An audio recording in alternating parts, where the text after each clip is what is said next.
In an era paralyzed by racial stereotypes and the sudden, terrifying arrival of the century's plague, a hidden double life wasn't just a choice.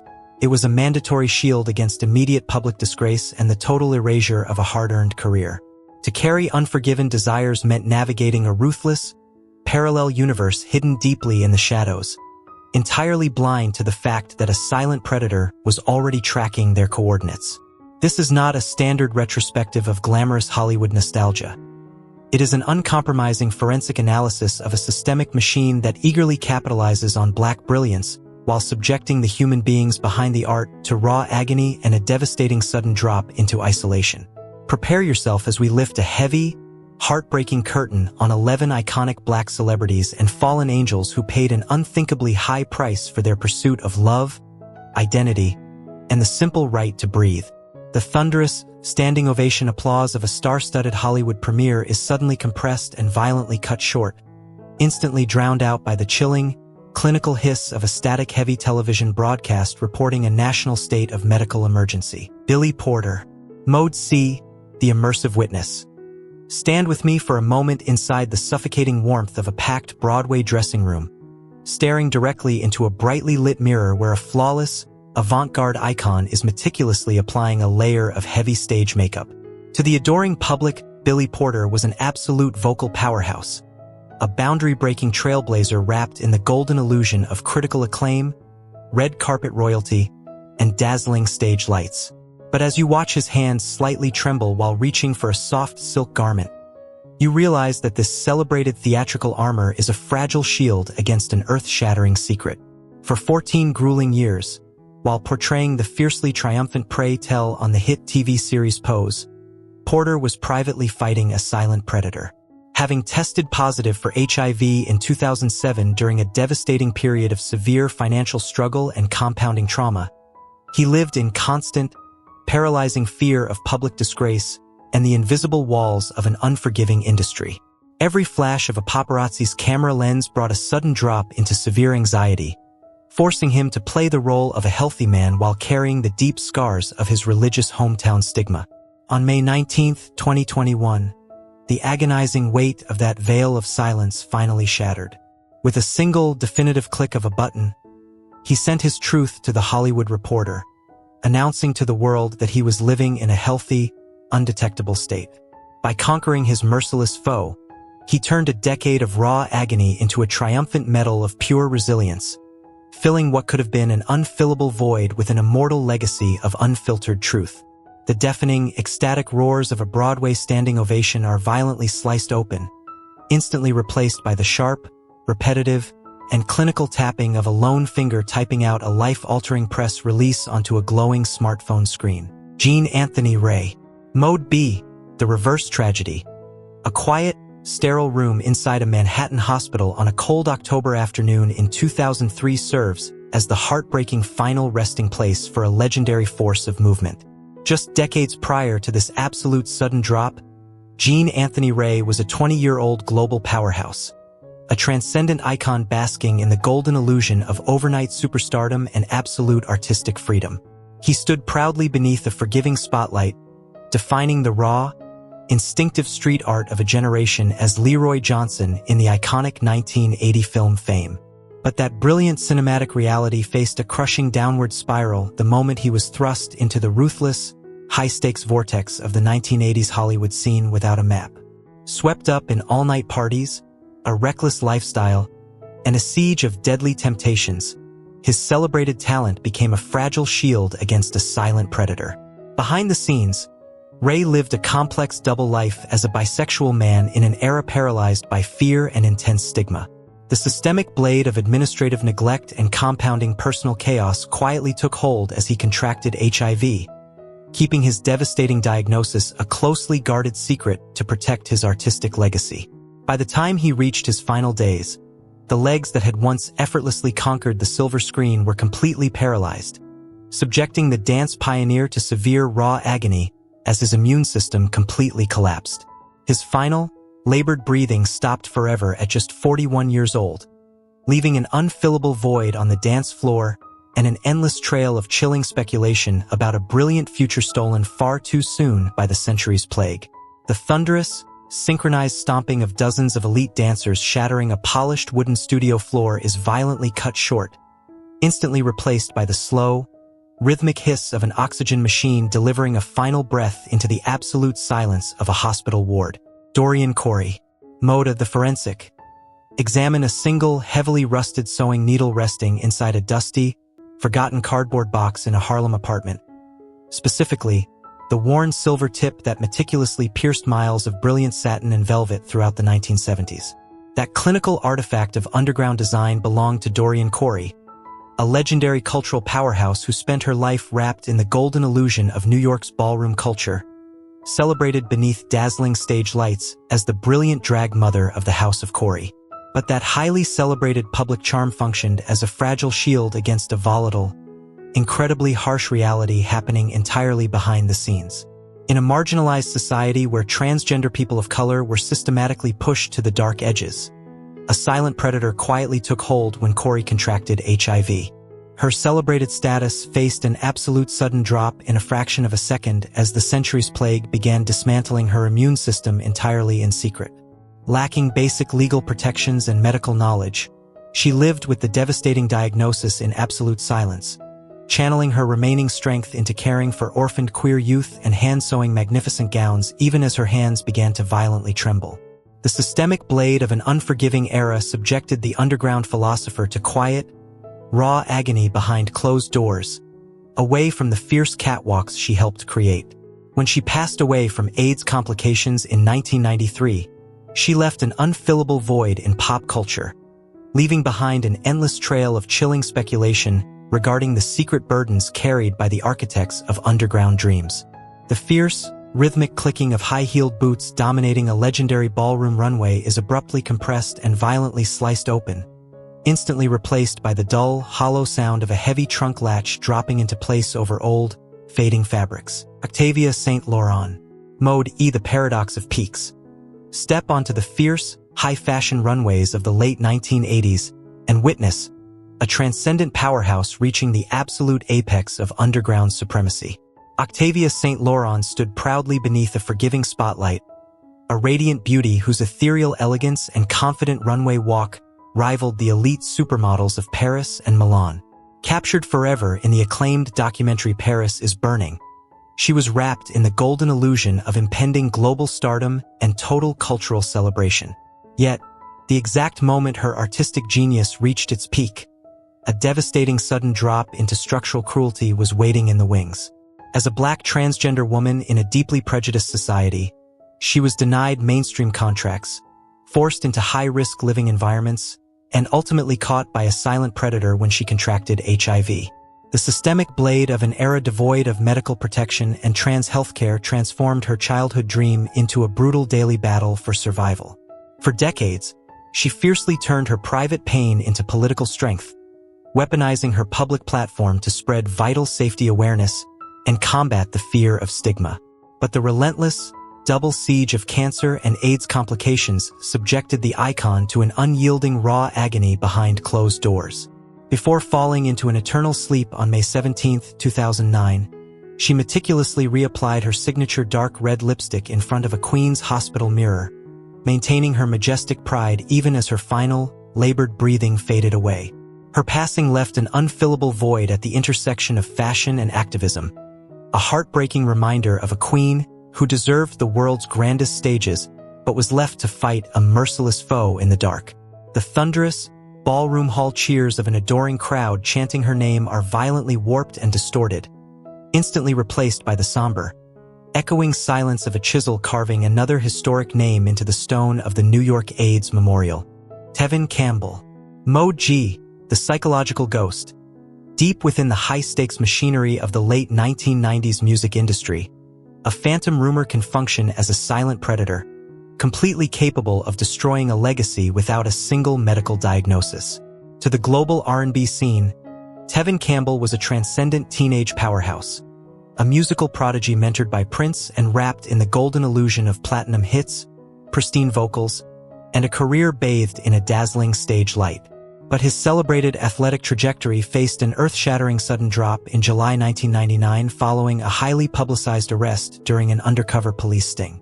When a conservative court mandated that the young star attend an AIDS awareness class, the predatory machine of a hyper-sensationalized media immediately fabricated an even harsher narrative, weaponizing the public's sheer terror of the century's plague against him. For years, his subsequent withdrawal from the spotlight and thinner physical appearance became fuel for ruthless tabloid fodder, creating a psychological ghost where the public firmly concluded he was actively wasting away from a death sentence. In reality, Campbell did not have the disease. Yet, he was forced to endure a horrific fake death in the eyes of the mainstream media, caught behind invisible walls of crushing social stigma and intense isolation. The systemic blade of corporate abandonment and malicious speculation subjected his spirit to a quiet, prolonged raw agony as he fought to protect his soul from the poisonous arrows of public opinion. Only decades later, by bravely coming out and reclaiming his narrative, did he finally break his silence, leaving an unfillable void where a historic R&B dynasty should have flourished, serving as a chilling reminder of an era that used the fear of a virus to execute an innocent man's career. The soaring, pristine falsetto notes of a platinum R&B anthem are violently sliced open, instantly replaced by the static-heavy, aggressive murmur of a localized police scanner broadcasting a late-night arrest report over an empty highway. Jussie Smollett. Mode D, the systemic critique. Step away from the highly sensationalized media circuses of modern television and examine the rigid, double-edged machinery of Hollywood celebrity activism, where a young powerhouse who dares to champion a marginalized cause is instantly subjected to intense public scrutiny. Jussie Smollett began his career as a highly confident child star in the early 1990s, appearing in On Our Own and The Mighty Ducks before stepping beneath the dazzling stage lights of the massive hit series Empire. He stood at the absolute forefront of modern black queer representation, wrapped in the golden illusion of critical success and industry influence. But long before his name became entangled in controversial legal battles and a chaotic sudden drop of public disgrace, Smlett had quietly chosen a completely different kind of fight. Since the tender age of 15, alongside his sister, he weaponized his early fame as a fierce warrior against the invisible walls of racial prejudices and healthcare inequality. Actively serving as a dedicated board member of the Black AIDS Institute, he threw his energy into the teeth of the silent predator, fighting relentlessly to eradicate the toxic shame and fear of stigma that had historically trapped gay black men in quiet, raw agony.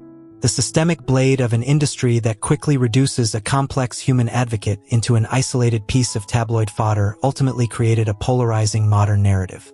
For Smollett, the battle against the century's plague was never just a safe celebrity endorsement. It was a deeply personal, lifetime crusade to protect his community from being swallowed by an unfillable void of isolation, leaving a chilling reminder that the prejudice surrounding a disease is often just as destructive as the merciless foe itself. The thunderous, high-energy studio applause from a primetime television drama premiere is violently cut short, instantly replaced by the clinical, overlapping clamor of dozens of news reporters shouting questions outside a heavily guarded metropolitan courthouse. Justin Fashanu. Mode I, the ripple of one choice. In the rigid, hypermasculine mechanics of international professional sports, a single decision to step forward into the light and live authentically became the ultimate catalyst for an earth-shattering sudden drop. Justin Fashanu was a transcendent sports powerhouse, an athletic icon who made history in 1981 as England's first black soccer player to command a record-breaking £1 million transfer fee. He stood triumphantly beneath a dazzling stage light, celebrated by millions as a pioneering hero destined for global sports supremacy. But that celebrated athletic armor offered zero protection against a silent predator weaponized by a deeply prejudiced society. In 1990, Fashanu made the brave choice to publicly come out as a gay man, shattering the golden illusion of the traditional sports landscape. Instantly, his historic triumph was met with a merciless wave of discrimination from fans, coaches, and even his own family. As the century's plague peaked in terror during the early 1990s, the ruthless British tabloid media targeted him with absolute cruelty, systematically spreading baseless rumors that he was infected with the virus and posed a physical threat on the pitch. This weaponization of the fear of AIDS completely dismantled his hard-earned career, trapping him behind invisible walls of crushing isolation and public disgrace. The systemic blade of homophobia and relentless media harassment pushed the sports prodigy into a dark, psychological dead end. In 1998, overwhelmed by a wave of false allegations and structural abandonment, he chose to end his own life, subjecting his legacy to a heartbreaking, permanent silence. He didn't die of a medical disease. He was driven to his death by the cruelty of a society that allowed prejudice to hollow out an unfillable void where a genius should have flourished. The roaring, ecstatic chanting of 80,000 stadium fans celebrating a brilliant goal is violently sliced open, instantly replaced by the dull, metallic creak of an empty hangar door swaying back and forth in the cold night wind. Max Robinson, Mode F, the inanimate observer, stared directly through the cold, unblinking glass of a vintage 1980s studio camera lens. Specifically, the heavy optical mechanism that projected a legendary television anchor into millions of American living rooms every evening. To the viewing public, Max Robinson was a commanding intellectual powerhouse, a pioneering icon wrapped in the golden illusion of primetime network television supremacy and historic broadcast achievements.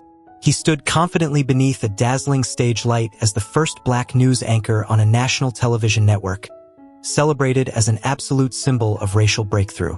But as the studio camera rolled, the lens quietly captured the profound isolation hidden just behind his piercing, authoritative gaze. Operating within the fiercely conservative and deeply prejudiced broadcasting environment of that era, Robinson was forced to weaponize a calculated survival strategy, leading two parallel and deeply tragic lives. He knew with absolute certainty that coming out as a gay man would trigger an immediate sudden drop into public disgrace and the total erasure of his hard-earned career. When the century's plague broke out across the nation, a silent predator quietly breached his private world, forcing him to confront a devastating HIV diagnosis in absolute secrecy. The constant fear of being outed trapped him behind invisible walls of crushing psychological pressure, subjecting the brilliant journalist to years of quiet, prolonged raw agony. In 1988, when complications from AIDS finally brought his final, labored breathing to a close, his family made the courageous decision to publicly reveal his cause of death. That historic announcement shattered the media industry's collective denial, leaving an unfillable void in the newsroom while striking a powerful blow against the systemic blade of professional stigma. The smooth, authoritative and trusted countdown of a network news anchor launching a live national broadcast is violently cut short, instantly replaced by the flat, clinical drone of a television studio test pattern tone piercing the midnight silence. Sylvester, Mode E, the paradox of peaks. Step back onto the glittering, high-energy dance floors of the late 1970s disco explosion and witness an absolute vocal powerhouse reaching the zenith of global musical domination. Sylvester stood triumphantly beneath a dazzling stage light, a gender-fluid icon whose mesmerizing falsetto and flamboyant wardrobe shattered every conservative barrier in an America still paralyzed by deep-seated prejudices. Hits like "You Make Me Feel Mighty Real" became permanent global anthems, wrapping the artist in the golden illusion of endless celebration, gold records, and absolute creative freedom. Yet, at the exact moment his pioneering genius claimed a forgiving spotlight, a devastating sudden drop into structural horror was quietly unfolding behind the scenes.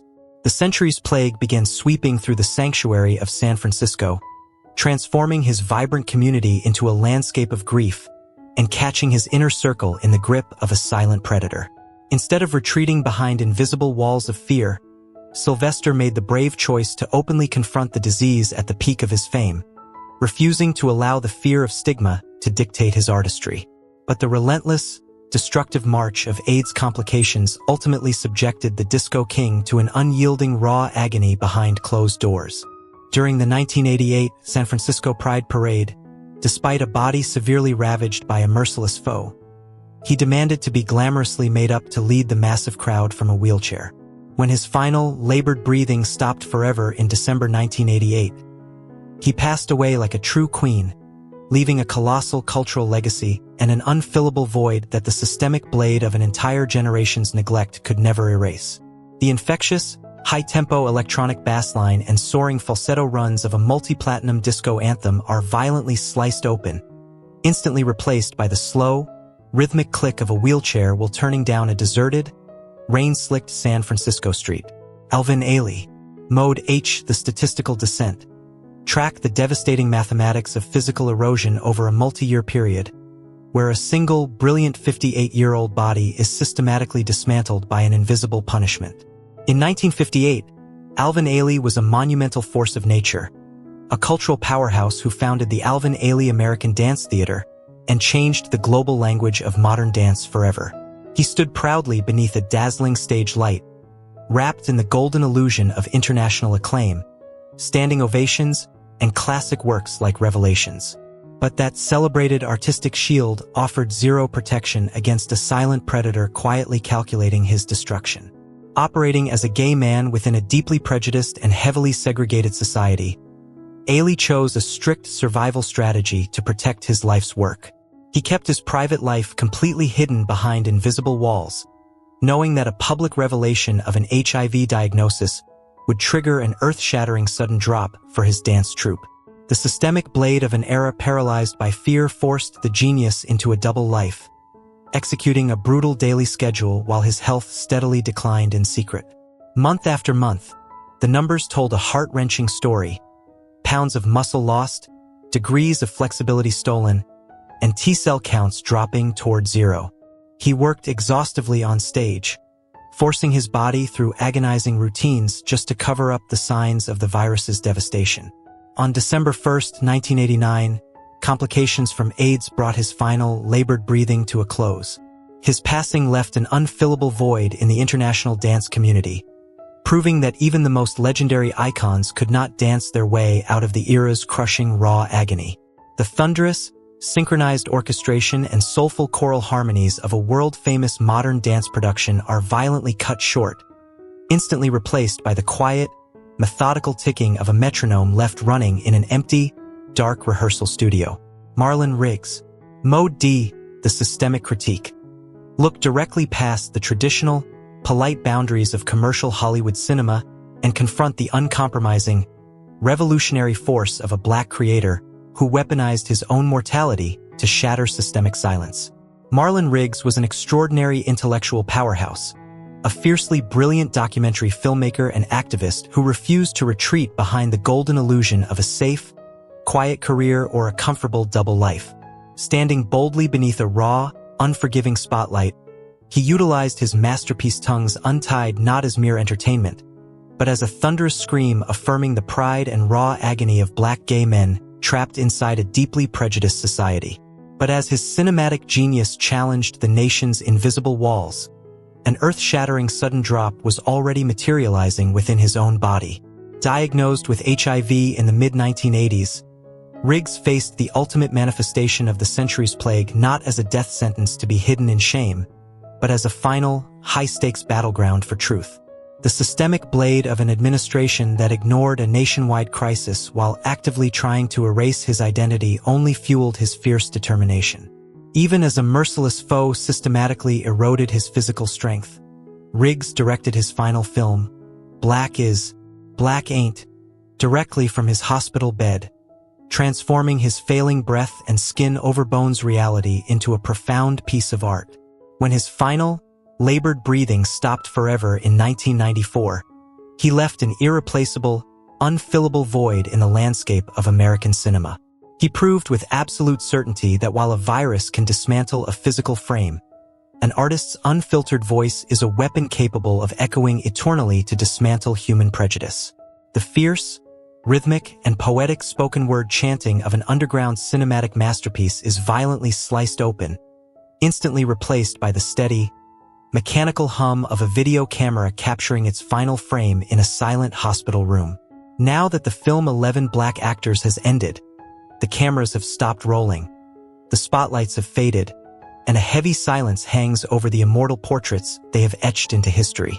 We need to look beyond the glitz and glamour of Hollywood and celebrate their authentic, unadorned sides. Which icon's journey has haunted you the most or inspired you to walk with greater pride? Leave your thoughts in the comments below, share this story to break the silence, and subscribe as we continue to explore the unseen truths about these shining legends.